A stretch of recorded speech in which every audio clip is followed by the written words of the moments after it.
প্রিয় দর্শক শ্রোতা, আসসালামু আলাইকুম।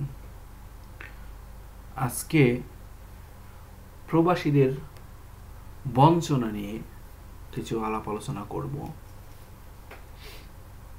আশা করি কথাগুলো খুবই গুরুত্বপূর্ণ এবং আপনাদের মনোভূত হবে। দেখুন, আমরা যারা প্রবাসী আছি, আমাদের দেখার মতো কেউ নেই। আমাদের গভর্নমেন্ট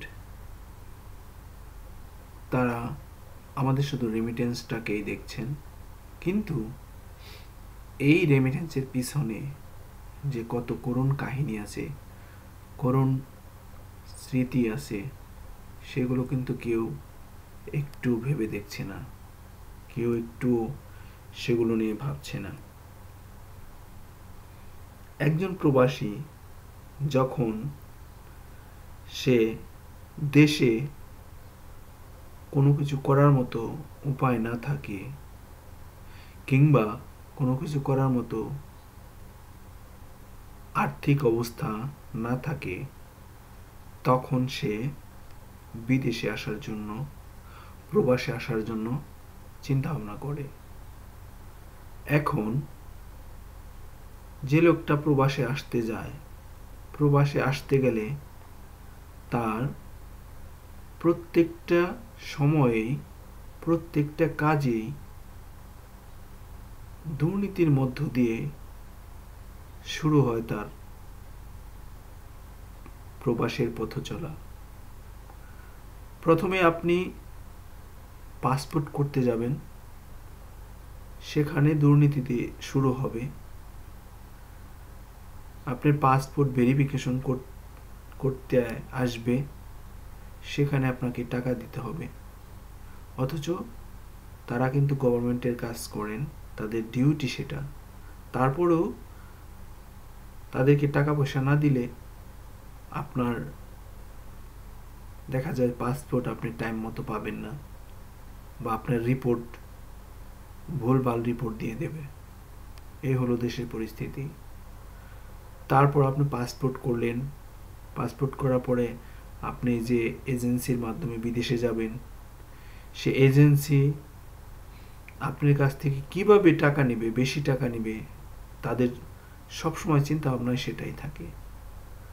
যখন একটা প্রবাসী একটা এজেন্সিতে যায়, যাবার পরে দেখা যায় যে সেই এজেন্সিটা তার কাছ থেকে বিভিন্ন উপায়ে, একটা প্রবাসী যখন বাংলাদেশ থেকে নর্মাল একটা লেবার যখন বিদেশে আসতে যায়, বিশেষ করে মিডল ইস্টে আসতে যায়, তখন তার কমপক্ষে ৩-৪ লাখ টাকা লাগে। এই ৩-৪ লাখ টাকা সে কিভাবে ম্যানেজ করে? দেখা যায় হয়তো অনেকের জমি জমা আছে, সেগুলো বিক্রি করে, কিংবা বাড়ি থাকলে বাড়ি বন্ধক রাখে, কিংবা কারো কাছ থেকে সুদে টাকা নিয়ে তারপর সে বিদেশে আসে। তো এখানে ওই এজেন্সিগুলো আবার এমন কাজ করে, টাকা তো একেতে অতিরিক্ত টাকা নিচ্ছে, তারপরেও যে কর্মীটা বিদেশে আসলো তাকে সঠিক তথ্য না দিয়ে তাকে ভুলভাল বুঝিয়ে বিদেশে পাঠাচ্ছে। দেখা গেল ওই লোকটা যখন বিদেশে আসবে, তখন তাকে বলছে যে তুমি বিদেশে যাওয়ার পরে তোমার স্যালারি হবে বাংলাদেশি ৩০,০০০ টাকা কিংবা ৪০,০০০ টাকা, আর তোমার কাজ হবে এই এই, তোমার খানা পিনা কোম্পানির হ্যান ত্যান অনেক কিছু বোঝায়। কিন্তু যখন ওই লোকটা বিদেশে আসলো, আসার পরে দেখা গেল যে না, এজেন্সি যে কথাগুলো বলেছে সে কথার সাথে কোনো মিল নেই। এর স্যালারি হচ্ছে ২০,০০০ টাকা, ২০ কিংবা ২৫,০০০ টাকা, আর আনুষঙ্গিক যে সুযোগ সুবিধার কথা বলেছিল সেগুলোও নেই। তো সেই ক্ষেত্রে সেই লোকটা কি করে, ভীষণ এক দুশ্চিন্তার মধ্যে পড়ে যায়। সে এতগুলো টাকা সুদি করে নিয়ে এসেছে, সেই সুদি টাকা কিভাবে দেবে, তার ফ্যামিলি কিভাবে চলবে, এই সমস্ত বিষয় নিয়ে সেই লোকটা অনেক দুশ্চিন্তার মধ্যে দিন কাটাতে থাকে। তো এখন এই লোক যখন মাস শেষে স্যালারি আসে, এখন সে স্যালারি ফ্যামিলিতে দেবে না সুদে করে টাকা নিয়ে এসেছে সেখানে সুদ সারবে।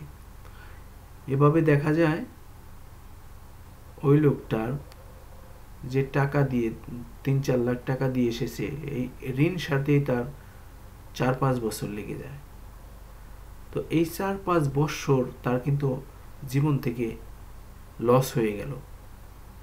তো এটা ভেবে এই লোকগুলো কি করে, অনেক সময় দেখা যায় যে বিভিন্ন দুর্নীতিতে জড়িয়ে পড়ে, অবৈধ কাজে জড়িয়ে পড়ে। যেমন ডিউটি শেষে সে কি করতে যায়, অবৈধ কাজ করতে যায়, যেমন পার্ট টাইম করতে যায়, যেখানে অ্যালাউড নেই পার্ট টাইমের, সেখানে দেখা গেল সেই লোকটা এই অভাবের কারণে, এই প্রবলেমের কারণে সে এই পার্ট টাইমগুলো করতে যাচ্ছে। তো সেই ক্ষেত্রে অনেক সময় দেখা যায় পার্ট টাইম করতে গেলে পুলিশের হাতে ধরা পড়েছে, সেই ক্ষেত্রে পুলিশে দেশে পাঠিয়ে দিয়েছে কিংবা জেলে রেখে দিয়েছে। তো একটা লোক যখন সে দেশের থেকে সর্বোচ্চ শেষ করে বিদেশে পাড়ি জমাচ্ছে, বিদেশে যাওয়ার পরে তখন বিদেশে যদি এই ধরনের প্রবলেম তাকে ফেস করতে হয়, তখন সে কোথায় যাবে?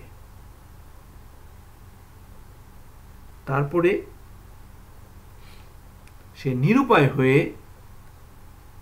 এই সমস্ত পথ অবলম্বন করে। আর আমরা কিন্তু দেখি যে বেশিরভাগ বাংলাদেশি মানুষ এই বিদেশে অকারেন্স করে, 2 নম্বর কাজ করে, বাংলাদেশি মানুষের বদনাম হয়। কি জন্য?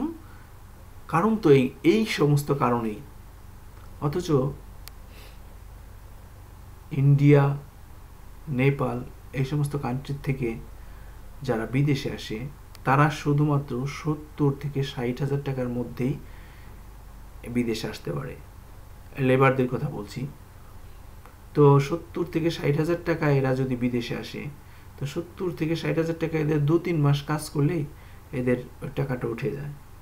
এদের মধ্যে কোনো টেনশন নেই, কিংবা এরা দেখা যায় যে 1 বছর কাজ করে তারপরে দেশে চলে গিয়েছে, তারপর দেশ থেকে ফের ভালো একটা পজিশন নিয়ে, যেখানে প্রথমে লেবারে আসছিল, এখন দেখা যায় যে তার সাথে একটু উপরে কোনো ভালো একটা পজিশন নিয়ে আসছে, স্যালারিটাও ডাবল হচ্ছে। তো সেই ক্ষেত্রে তাদের একটা বেনিফিট আছে এখানে। আর আমাদের দেশের লোক যখন এভাবে আসলো, তার তো ওই টাকাটা পরিশোধ করতেই তার 4-5 বছর লেগে যায়। তো কীভাবে সে দেশে যাবে, কিভাবে সে আবার একটু ভালো স্যালারি নিয়ে আবার আসবে?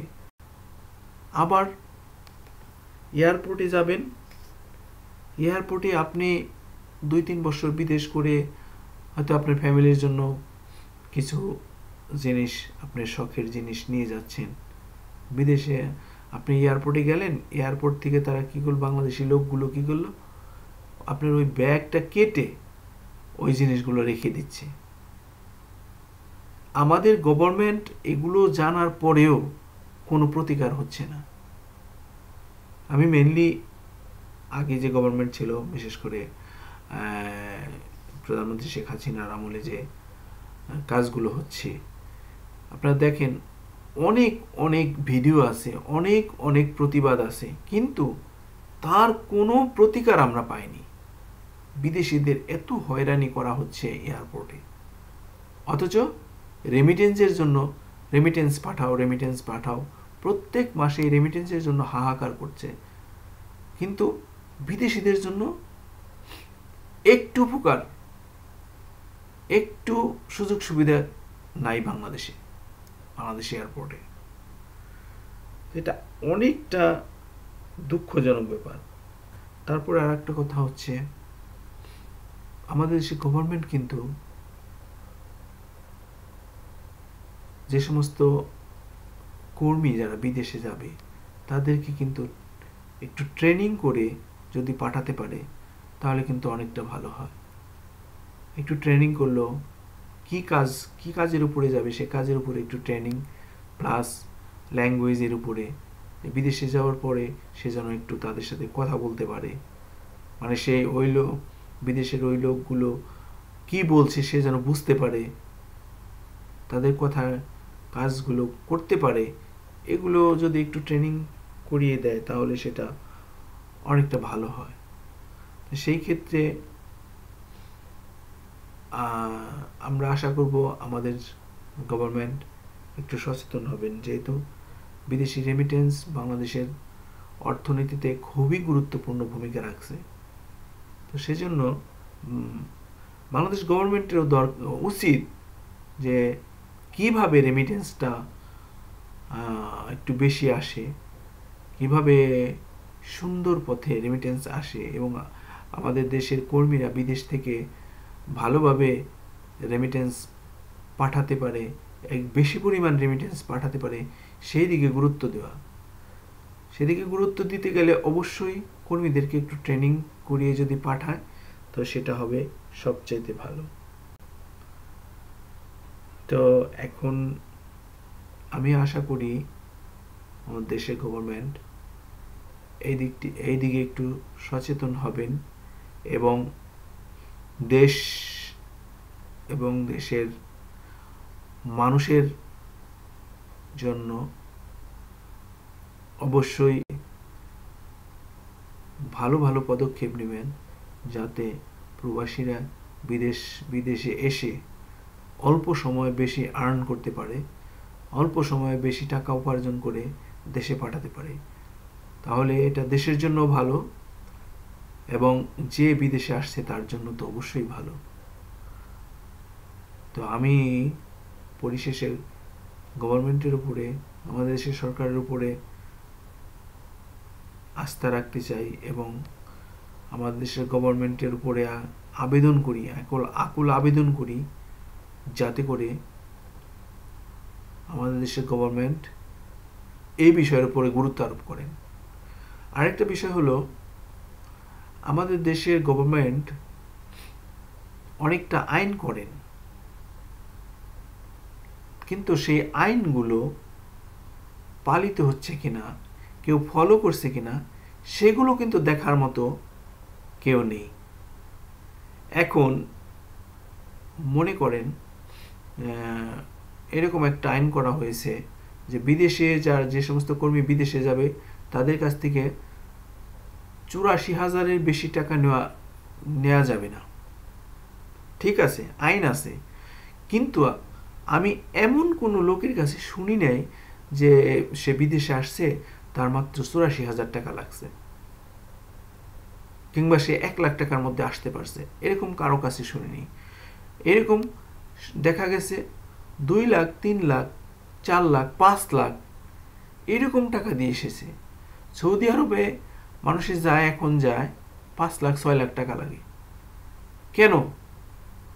একটা লোক যদি 5 লাখ, 6 লাখ টাকা দিয়ে সৌদি আরবে যায়, সে এই এত টাকা উঠাতেই তো তার কয় বছর লেগে যাবে। এগুলো দেখতে হবে। এগুলো যদি মনিটরিং করার মতো কোনো লোক না থাকে, তাহলে আইন পাশ করে তো কোনো লাভ নেই। আইন করতে হবে, সেই আইনগুলো আবার সবাই ফলো করছে কিনা, মেনে চলছে কিনা, সেগুলো দেখতে হবে।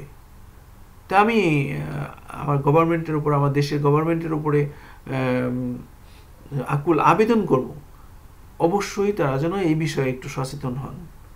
এবং বিশেষ করে এয়ারপোর্টে যখন বিদেশি যাত্রীগুলো, বিদেশি আমাদের দেশের কর্মীগুলো যখন দেশে যায়, এয়ারপোর্টে যেন তারা কোনো প্রকার হয়রানি না হয় এবং তাদের যে লাগেজ যা কিছু থাকে, মালামাল থাকে, সে মালামাল যেন একটা মালামালও যেন খোয়া না যায়। এই বিষয়ে এই দিকে একটু সচেতন হওয়ার জন্য আমি বিশেষভাবে রিকোয়েস্ট করব আমাদের গভর্নমেন্টকে। এই বিষয়ে তিনি যেন অবশ্যই একটু সচেতন হন এবং কঠোর আইন প্রয়োগ করেন, কঠোর ব্যবস্থা নেন। Thank you.